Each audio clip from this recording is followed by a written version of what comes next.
Hello everyone, Sunderek here. This is gonna be a quick video on how to build the character Xingqiu. Before we get started, I'm new to YouTube. If you like the content, please consider subscribing. Your subscription will help me along in growing my channel. Thank you, and let's get started. First of all, a little bit regarding his name pronunciation. The correct pronunciation for his name is Xingqiu. So both Xingqiu and Xingqiu are both close enough pronunciations. A bit about his character. Xingqiu has been on the same banner as Yuna, Klee, Hu Tao, and Gangyu, both four of which are very strong DPS at the moment, so it's actually kind of funny.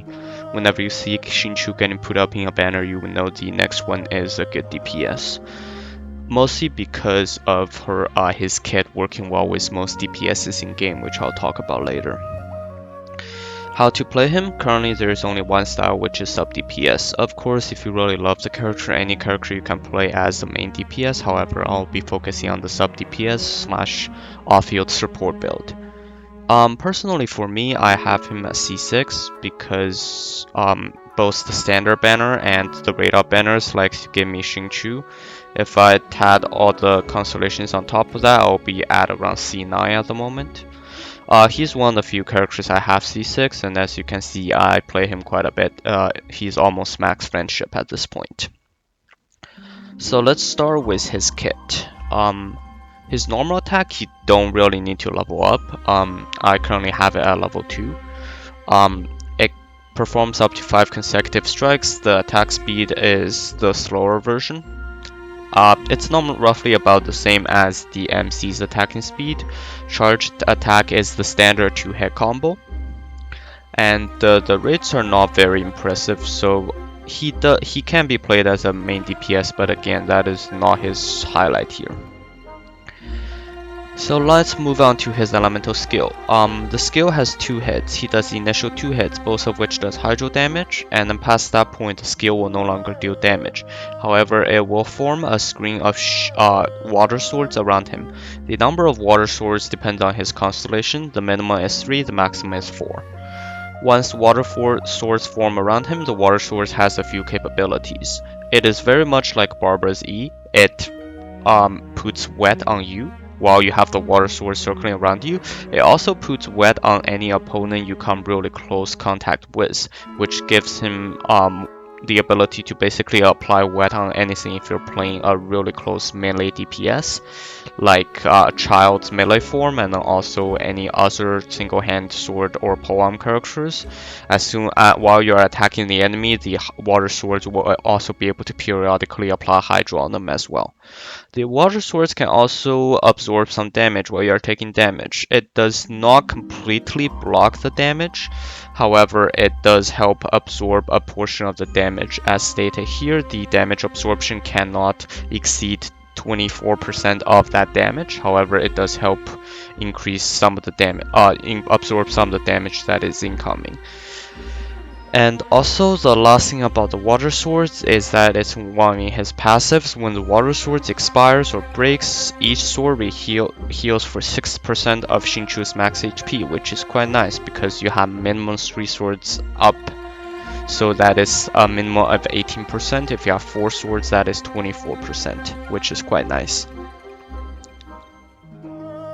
Now moving on to his ultimate. His ultimate also summons in water swords, however it works a little differently than the water swords from his elemental skill. You will be able to tell the difference because his ultimate water swords will be glowing, whereas his elemental water swords will be transparent. When his ultimate is active, every second normal or charge attack you do with your on-field character, you can swap characters. More water swords will be created above the character's head and will attack downwards towards the enemy's location. It works kinda like Klee's charge attack, if you know what I mean, but the angle is a bit more forward, so it has a longer range. The attack pattern for C0 to C5 is 2 water swords followed by 3 water swords, and it repeats like that. The attack pattern for C6 is 2 water swords, 3 water swords, then 5 water swords, followed by the pattern again, so 2 3 5 2 3 5.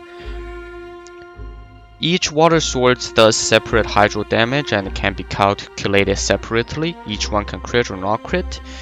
And then it also, at later constellations, it also helps decreases enemy water resistance, which is the main reason why you want to pair Xingqiu with a hydro DPS like say Child or any future hydro characters for that hydro decrease. And the whole reason of his Q is why Xingqiu is such good as off-field sub DPS or off-field support, because he is able to provide not only decent damage but on top of that constant hydro application while he is not even on the field.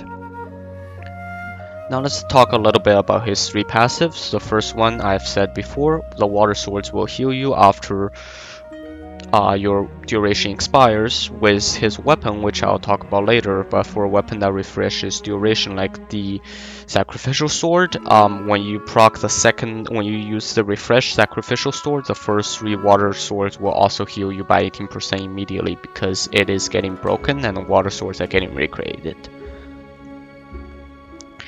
The second one is just the second passive is just very good on Xingqiu, flat 20% hydro damage bonus. If you're using him as a sub DPS, that is pretty much damage increase on all of his attacks because you're only using you're only using your elemental skill and elemental burst, both of which are hydro. His last passive is very helpful, especially if you do not have Eula, who is rate up right now. If you do not have Eula, I highly recommend getting at least 1 copy of Xingqiu if you do not plan on using him just for the passive. It will save you a lot of resin when you're crafting books, especially to level up all your character talents. He has 25% chance to refund the version you're upgrading from. So if you're upgrading from blue to green books, then for every blue book you use, there's a 25% chance you'll get that back. Someone has done the math before between Eula and Xingqiu. The results are actually pretty much the same because Eula has a lower rate. I believe it's a 10% rate to double the output. So these two are very similar. Xingqiu's is a little bit lower, but however it is as useful as Eula, especially that it is easy to get a copy of Xingqiu than a copy of Eula.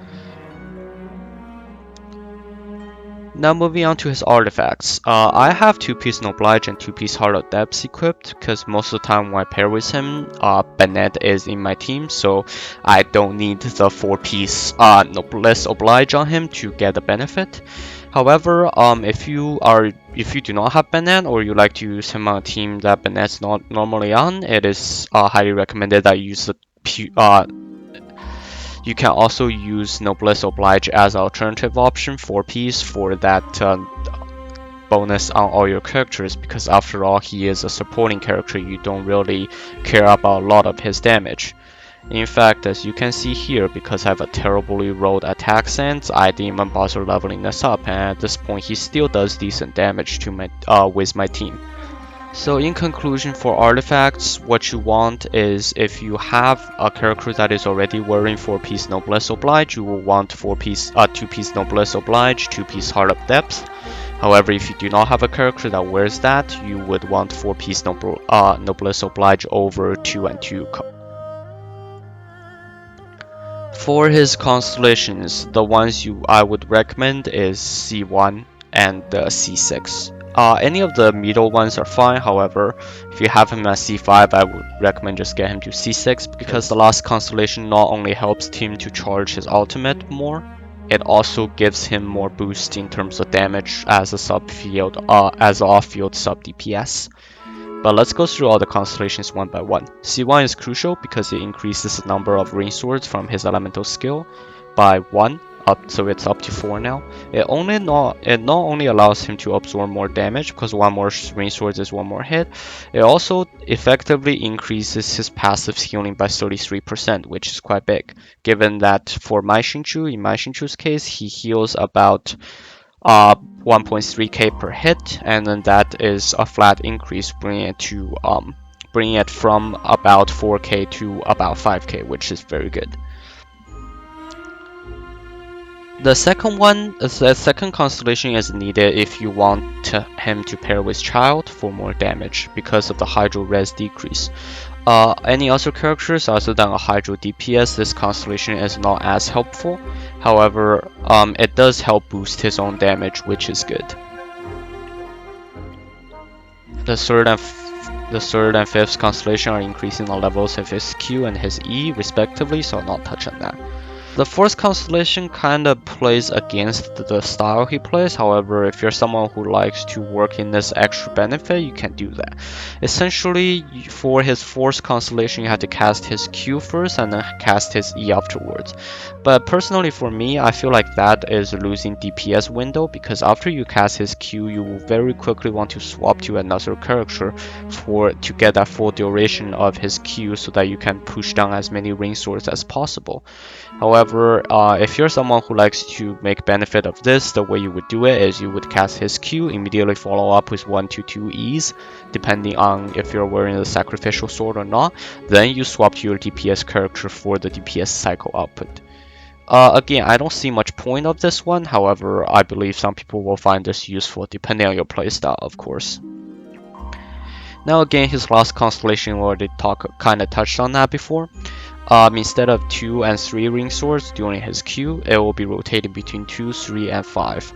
And also, whenever the 5 ring swords hit, he will regenerate 3 energy, which is very crucial to him for his 80 energy ultimate. Now moving on to his weapons, I would highly recommend Sacrificial Sword if you have it. If you do not have Sacrificial Sword, any of the other energy recharge swords are good on him. So Festering Desire, of course that one's free, and R5. Favonius Sword will work as well. Now the reason I recommend Sacrificial Sword is because of the passive allows him to essentially double his energy particles by doing 2 E's back to back.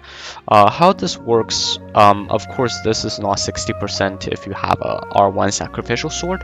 However, because he does 2 hits with his Sacrificial Sword, it's exactly the same as Diona wearing a Sacrificial Bow.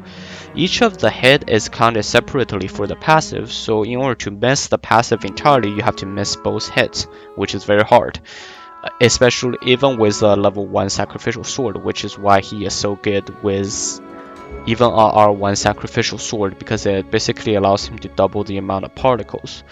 For his build, you do need a little bit of energy recharge him on top of that energy recharge. However, in this case, the energy recharge substats and also the passive of the Sacrificial Sword allows you to wear an attack cup, as you saw before in my build here. I'm actually wearing an attack cup, which boosts his attack, but on top of that, I'm still able to basically release his ult after 2 use of his E. That gives me already enough energy to push out his ult, which is very helpful. The last thing to talk about is what stats to prioritize while building him. It is very easy. You do still want a decent amount of crit rate and crit damage. What I have here is just slightly higher than the bare minimum, because you would want at least 50% crit rate to 100% crit damage as the bare minimum. Elemental Mastery is good on him because he is the one proccing reactions most of the time. However, I would only recommend stacking Elemental Mastery if you have an insanely high amount of attack, because at that point attacks start to become less useful. As for energy recharge, as you saw, you would want 175% on him or higher to keep it very steady that you're doing the damage. To keep it steady so that you can charge up his ultimate. And the last one you definitely want is Hydro damage bonus, because as a off-field sub DPS, all your damage will come in from Hydro. As for Xingqiu's team comps, he has basically the most versatile team build in the game up to this point. Any character can pretty much use him. So Eula can use him for both Shatter and Frozen. Yanfei plus any other Pyro DPS can use him for Vaporize. Again, any Cryo character can use him for Shatter and Melt. For Shatter and Freeze. Basically, even Xiao can use him for Swirl. Basically, any DPS other than a Catalyst user, specifically Ningguang, or a bow user like Ganyu can use him to some extent. And as I've said before, even Child can use him because he has that Hydro resistance decrease that helps Child to push out more damage.